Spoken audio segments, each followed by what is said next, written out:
daar's so 'n oulike verhaaltjie, ek is so in die verleiding om dit te vertel. Ja. Ek hoor dit ergens by iemand van 'n dogtertjie wat in die trein gery het. En sy het by 'n man gekom wat vreeslik geleerd gelyk het. En sy was 'n werklike kind van die Here. En sy kyk die man so en sy sê, meneer, ken jy vir Jesus? En die man sê, ou meisietjie, ek is 'n professor. En sy bly so rukkie stil en sy sê, maar ken jy vir Jesus? En die man vererg hom so bietjie en hy sê, maar ek sê mos ek is 'n professor.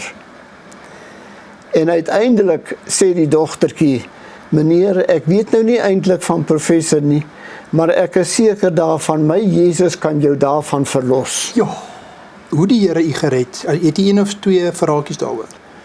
Toe ek kerk toe gegaan het en geluister het na 'n preek van Dominee Lodewijk de Klerk, was in Dundee, en ek het huis toe gekom, die boodskap, dank die Here, was 'n boodskap van verlossing.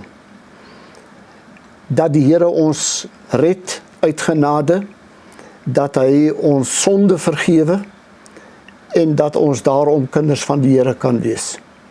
En ek kan onthou, dat, en ek is jammer as ek 'n bietjie bewoe is, ek kan onthou dat ek by die huis gekom het en dat ek daaroor begin dink het, en skielik besef het, maar dan is dit ook vir my waar. Daardie prome, ook vir my. En daar het my sekerheid gekom, en ek kan onthou dat ek in my kinderhandskrif in die Bybel geskryf het, ek weet, my verlosser leef. Ja. Vriende, dit is my groot voorreg om in Bloemfontein te kuier by professor Johan Janse van Rensburg. En ek dink in 2005 was ek hier aan huis by Prof Johan gewees. So dis 'n wonderlike voorreg, en terwyl ons praat, hoor ons die reën wat in Bloemfontein val. Dis 'n groot voorreg om by Prof Johan te kan kuier. Prof Johan het 'n groot impak gemaak in die kerk in Suid-Afrika. Hy was professor in Bloemfontein. Die Here het hom geseën met soveel gawes. Hy het 3 doktorsgrade in die teologie. En hy was vir jare ook hier in die Vrystaat 'n belangrike stem wat opgestaan het vir die Here. En hy het sopas 'n nuwe boekie geskryf wat verskyn het. So dis 'n wonderlike voorreg om by u te kuier. Ek het gedink dat ons afskop, Prof Johan, om eers net so 'n bietjie te praat oor u grootwordjare. U het vir my nou gesê, jy was so bietjie geboelie op skool. Wil jy ietsie daarvan gou net eers deel? Ja, baie dankie Ferdi. Ek wil regtig my dank uitspreek dat jy al die moeite gedoen het om van die Kaap af te kom en om hier saam met my te kan wees. En ek is regtig baie dankbaar vir die vriendskap wat daar is en veral ook vir die teologiese eenheid wat ons met mekaar het. Want ons praat dieselfde taal, ons verstaan mekaar se harte, en ons het een ideaal, en dit is om die woord van die Here te lees, te respekteer en om dit te verkondig. Baie dankie vir die geleentheid. Ja, dit is waar dat ek met die loop van jare agtergekom het dat die Here my eintlik voorberei het vir hierdie spesifieke roeping wat ek het. Ek stel myself van tyd tot tyd voor as 'n apologeet. En die woord apologeet beteken eintlik tog maar om te kan verantwoord, om te kan verdedig, om te kan verduidelik, om oor te haal, om te regverdig. En dit is wat ek wil doen. Ek wil graag gebruik word deur die Here, deur sy Heilige Gees, om die woord van die Here te verkondig en dit vir mense te verduidelik, sodat hulle kan weet en verstaan dat dit die bron is. Dit is wat ons werklik kan help om die weg te vind. Want dit word al hoe moeiliker. Daar is soveel stemme, soveel perspektiewe, soveel oortuigings, en tussen al die geluide wat 'n mens hoor, weet jy nie altyd wat is die regte pad nie. Waarna moet ek luister? En die bedoeling is dan ook met hierdie boek om vir mense te help om te verstaan wat is die wesenlike. Die Bybel het vir ons op verskillende plekke geleer dat daar 'n onderskeidingsvermoë is. Paulus skryf dan ook eintlik dat ons die gawe moet hê van die Heilige Gees om die dinge waar dit op aankom te kan onderskei. Ja. En daardie onderskeidingsvermoë ontbreek dikwels by mense. Ja. Hoe kry 'n mens daardie onderskeidingsvermoë? Jy moet 'n maatstaf hê, jy moet 'n bron hê, jy moet 'n vertrekpunt hê, jy moet 'n verwysingsraamwerk hê. Of as ek 'n bietjie akademiese taal kan gebruik, jy moet 'n bepaalde paradigma kies waarin jy jouself veilig kan vind en wat vir jou genoegsame grond gee om van daar af verder te kan dink en te beplan en te werk en te oortuig. En dit is wat ons graag wil doen. Nou, ek het al dikwels gesê, die Here het my voorberei daarvoor. Ek is die jongste kind. Ons is 4 kinders gewees. Ek is die jongste, ek het alleen groot geword. Waar groot geword? Ek het meesal groot geword vir 'n klein rukkie in Harrismith, maar meesal van die laerskool af na die hoërskool toe in Dundee in Natal. Ja. En van daar af dan by die Vrystaatse Universiteit met my voorteologiese opleiding. En in al die tyd het ek maar swaar gehad, omdat ek alleen was. Ek is geboelie op skool en ek het in baie opsigte besef dat ek nie maats het nie, dat ek nie gewild is nie, dat mense nie van my hou nie. En dit het my 'n bietjie gehelp om gewoon te word daaraan. Want 'n mens wil eintlik gewild wees, jy wil van gehou wees, jy wil van geweet wees. En ek het agtergekom, dit is nie so nie met my nie. En ek het gewoond geword daaraan om my standpunt te stel en te aanvaar. Ek word nie aanvaar nie, ek word nie in my oortuigings aanvaar nie. En dit het my gehelp om my net eenvoudig voor te berei vir wat ek dan noem 'n loopbaan van apologetiek. Ja, maar die Here het U aanvaar. Natuurlik, absoluut, dit staan as die werklike genade. Ja. Dat die Here 'n mens aanvaar en dat hy jou nie net as kind aanneem nie, maar dat hy jou ook met 'n bepaalde roeping roep om vir hom te gaan werk. Hoe dit gebeur? Hoe die Here U gered? Het U 1 of 2 verhaaltjies daaroor? Ja, ek kan eintlik maar net sê dat ek sou die beginpunt daarvan natuurlik sê die verbondsatmosfeer om as kind groot te word en gereeld kerk toe te gaan en na preke te luister. En dit het my voorberei vir 'n geleentheid toe ek kerk toe gegaan het en geluister het na 'n preek van Dominee Lodewyk de Klerk, was in Dundee. En ek het huis toe gekom, die boodskap, dank die Here, was 'n boodskap van verlossing. Dat die Here ons red uit genade, dat hy ons sonde vergewe en dat ons daarom kinders van die Here kan wees. En ek kan onthou dat, en ek is jammer as ek 'n bietjie bewoe is, ek kan onthou dat ek by die huis gekom het en dat ek daaroor begin dink het en skielik besef het, maar dan is dit ook vir my waar. Daardie prome ook vir my. En daar het my sekerheid gekom en ek kan onthou dat ek in my kinderhandskrif in die Bybel geskryf het, ek weet, my verlosser leef. Ja. Wanneer 'n mens daardie besef het, dan gebeur daar iets met jou wat anders is. En dit is nie 'n oor-emosionaliteit nie. Ek dink so 'n bietjie teologies aan Schleiermacher wat gesê het, dit gaan oor my ervaring van afhanklikheid, my belewenis wat my die sekerheid gee. Nee, dit is die sekerheid wat in die Here se woord is. Dit is die sekerheid wat van hom afkom en van die werking van sy Heilige Gees.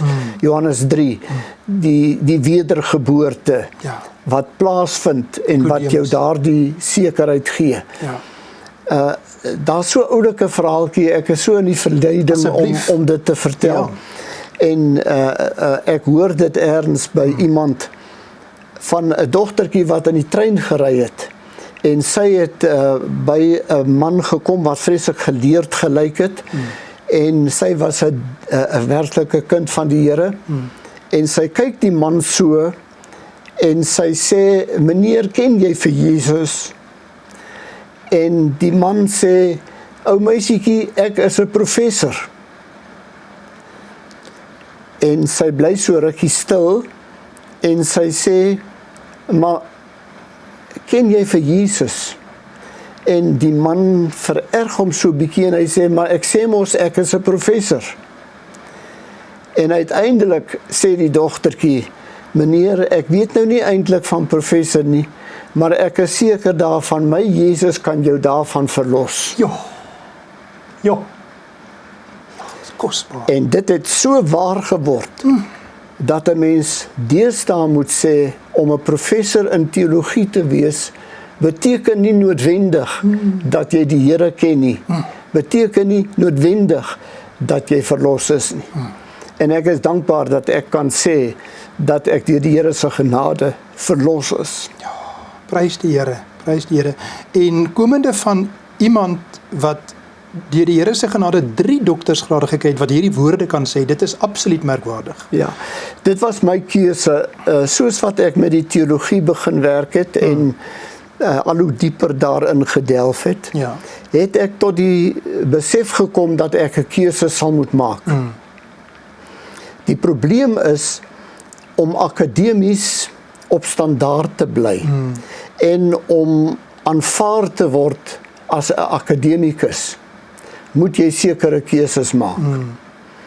En ek het besef dat daar in die teologie, selfs soos in die ander wetenskappe maar in die teologie spesifiek 'n bepaalde keuse moet wees tussen om kind van die Here te wees, woord van die Here te verkondig, te bly by wat jy geleer het, of om die sprong te maak na 'n akademiese loopbaan en reputasie, waar jy miskien deur kollegas gerespekteer word en aanvaar word as 'n geërkende teoloog, maar dan afstand moet doen van dit wat jy geleer het en dit waarvan jy verseker is. En uiteindelik was dit vir my geen probleem om die keuse te maak nie. Ek het probeer om in my studies in die verskillende rigtings waarin ek gespesialiseer het, op so 'n wyse te werk, dat ek nooit my keuse vir Christus, vir die woord, vir die gereformeerde teologie op sy moes skuif nie. Dit was vir my altyd 'n onverbiddelike eerste keuse, my vertrekpunt, my verwysingsraamwerk, my lewens- en wêreldbeskouing is in Christus. En in daardie opsig is ek dankbaar dat my perspektief altyd gerig is op Christus as die bron van die waarheid en die bron van die lewe. Amen. Amen. Sjoe, Prof Johan, baie dankie. Dit is 'n voorreg om hierdie woorde te kan hoor. Terwyl jy praat, kom die vraag by my op. Miskien vir jong dominees wat nou in die teologie begin inkom en aspireer om verder te studeer, is daar 'n versoeking om in die akademie, universiteite te kies vir reputasie in plek van die evangelie? Ongetwyfeld. Vertel, as ietsie wil deel daarvan miskien. Ek het al hoe meer bewus daarvan geword, en het dit ook in my eie lewe persoonlike resonans gevind, dat as jy nie op hoogte bly met en aanvaarding wys vir 'n bepaalde akademiese, filosofiese rigting ontwikkeling nie, dan word jy nie erken in jou waarde as teoloog nie. Om dit nou baie persoonlik te kan sê, van my kollegas in die vakgebied waarin ek uiteindelik gedoseer het my gediskrediteer vanweë my kerklike teologie. Toe ek bevestig is as professor, het dit my getref dat die bevestigingsrede, sowel as natuurlik die formulier waarop jy moet antwoord, daarop gerig is dat jy die kerk van die Here Jesus dien in die bepaalde roeping as 'n dosent. En dit was vir my erns en ek het my daaraan verbind. Ek wil graag in my amp as professor, as 'n dosent, die kerk van die Here Jesus dien. En in al my publikasies het ek dit vooropgestel. Soveel so dat my kollegas, die mense, die peer group, soos wat hulle in Engels sê, hulle het my beskou en ervaar as 'n kerklike teoloog.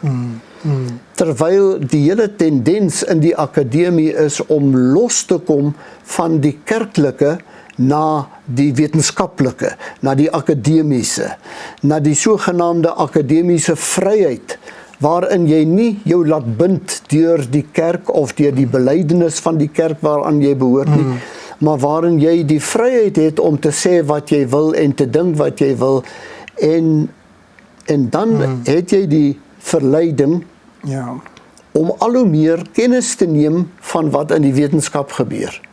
Nou wil baie jong teoloë, jong predikante wys, hulle wil op datum wees. Hulle wil in tel wees. Hulle kan saampraat met die nuwe ontwikkelinge. En dan wil jy nie werklik wys waar jy staan nie, want dan kan hulle jou as 'n kerklike teoloog beskou. Daai versoeking is sonder twyfel daar. En ek het agtergekom met die loop van tyd hoe dat van die teoloë bereid was om hulle eie oortuiging op sy te skuif.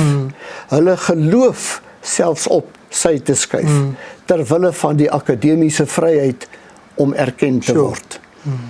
En uiteindelik is dit nie wat die belangrikste is nie. Jy moet getrou kan wees aan jou geloof. Ek dink verskriklik baie die laaste tyd aan 'n woord van die Here Jesus. Hy het op 'n stadium gesê, as iemand vader of moeder of broer of suster bo my liefhet, is hy my nie werd nie.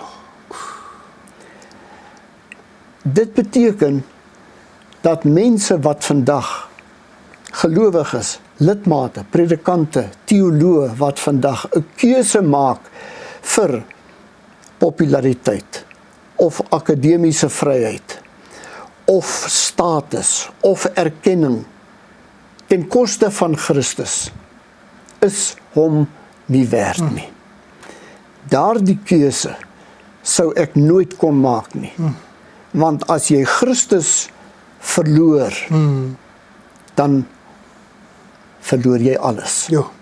Dan beteken dit, daar bly in werklikheid, jy kan jou status hê, jy kan jou gewildheid hê, jy kan jou invloed hê, jy kan leiding neem in die kerk en op mense se lippe wees, maar as jy Christus verloor het, is jy verlore. Sjoe, dis belangrike woorde oom Johan. Terwyl jy praat, dink ek ook aan Jesus wat gesê het, wat sal jou baat as jy die hele wêreld win, maar jou siel, Absoluut. loop skade.